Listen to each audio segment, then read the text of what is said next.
நிறைய அமைப்புகள் வந்து பாராட்டு கூட்டம்லாம் நடத்துவாங்க. இன்னைக்கு வந்து எங்கள் அமைப்பு ஒரு இரங்கல் கூட்டத்தை நடத்திட்டு இருக்கு. எல்லா மனசுலேயும் ஒரு துக்கம் இருந்துகிட்டு இருந்தது. இந்த ஒரு 2 நாளாக நாங்கள் பார்த்த வீடியோவும் சரி, ஃபேமிலி கூட பேசிட்டு இருந்தோம். ஆனால் நான் ஒன்றும் மருத்துவ துறையில் இருக்கனால அவங்க அட்மிட் ஆனதெல்லாம் வந்து எங்களுக்கு நர்ஸ் மூலமாகவும் டாக்டர்ஸ் மூலமாக தெரிஞ்சு வந்துகிட்டே இருந்தது.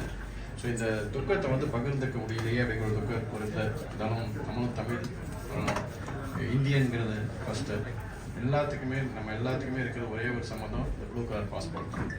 ஸோ அந்த ஒரு ரத்தம் ஓடுறதுனால இதை பகிர்ந்துக்கிறதுக்கு எதாவது பண்ணணும் அப்படின்னு சொல்லிட்டு இருக்கும்போது இவங்க இந்த மாதிரி ஒரு மேடை அமைச்சு கொடுத்தது ஒரு பெரிய விஷயமா இருக்குது. பாராட்டெல்லாம் பகிர்ந்துக்கலாம், துக்கத்தை பகிர்ந்துக்கிறதுங்கிறது ஒரு பெரிய விஷயம். ஸோ அதுக்கு ஒரு நம்ம அறக்கட்டளை மூலமாக எல்லாத்துக்கிட்டையும் பகிர்ந்துக்கிறது ரொம்ப சந்தோஷமான விஷயம். இந்த பேர்ன்ஸ் பற்றி நான் சொல்லணும். ஆக்சுவலாக நாங்கள் நிறைய எங்கள் காலேஜ் படிக்கும்போதும் சரி, ப்ராக்டிஸ் பண்ணும்போது இந்த பேர்ன்ஸ் வார்டில் தான் அங்கே ட்ரைனிங் கொடுத்துருப்பாங்க. அந்த வார்டுக்குள்ளே போகவே முடியாது. எவ்வளோ ஸ்மெல்லும் அவங்க பண்ணுற இந்த வேதனைலாம் இருக்கும்.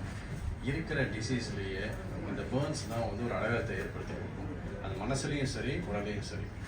அதை அழிக்கிறது வந்து ரொம்ப கஷ்டம். போனனால தான் இப்படி இது ஷார்ட் சர்க்கியூட்டோ இல்லை எந்த கசிவோன்னு தெரியல, பட் நடந்துருச்சு. இதே மாதிரி ஆக்சுவலாக என்னோடய க்ளோஸ் ஃப்ரெண்டுக்கும் ஃபேமிலி ஃபுல்லாகவே இந்த மாதிரி கேஸ் லீக் ஆகி தான் இறந்துருந்தாங்க. ஸோ அதனால் அந்த வேலை எனக்கு தெரியும். இன்னொன்று எல்லாம் சொன்னாங்க, அந்த உறவுகள்லாம் அவங்க வீட்டில் காத்துட்ருப்பாங்க. இனி ஒரு குவைட்லேருந்து ஒரு ஃபோன் நம்பர் அந்த வீட்டுக்கு ஃபோன் வரும் அப்படிங்கிறத வந்து வராதுங்கிறத வந்து நினச்சே பார்க்க முடியாது.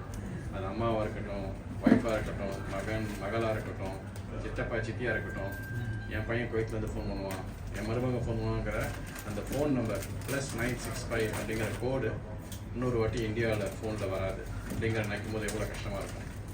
இங்கேருந்து அவங்க கிளம்பி போகும்போது போயிட்டு வரேன்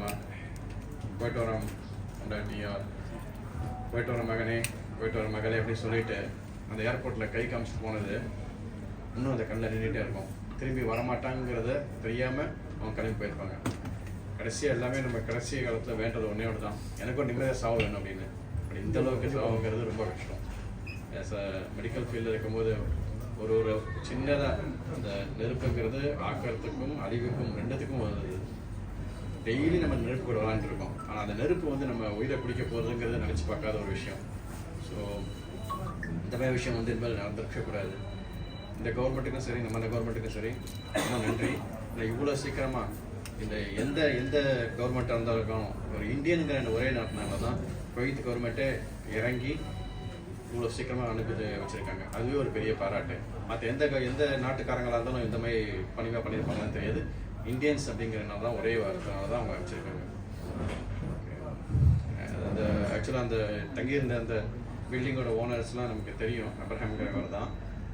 அவரும் நிறைய செய்யணும்னு சொல்லியிருக்காரு. பட் சொன்ன மாதிரி நம்ம உடம்பை கண்டிப்பாக நீங்கள் பார்த்துக்கணும். எந்த விஷயத்துக்கும் நம்ம தங்குற இடமும் சரி, சாப்பிட்ற பொருள் சொன்ன மாதிரி நம்மளை பார்த்துக்கினா தான் நம்மளை நம்பி இருக்கிற ஊர்லேயும் சரி, இங்கேயும் இருக்கிற சரி, அவங்களோட வாழ்க்கையெல்லாம் காப்பாற்றுறதுக்கு நம்ம ஒருத்தர் தான் இங்கே இருக்கோம். அந்த எல்லா கனவோட இங்கே வந்து உட்காந்துருக்கோம். நம்மளை பார்த்துக்கிட்டா தான் நம்ம குடும்பத்தை பார்த்துக்க முடியும். அதனால் எல்லாம் தயவுசெய்து கொஞ்சம் கேர்ஃபுல்லாக இருங்க. நமக்கு யாருமே கிடையாது இங்கே ஹெல்ப் பண்ணுறதுக்கு. நம்ம தான்.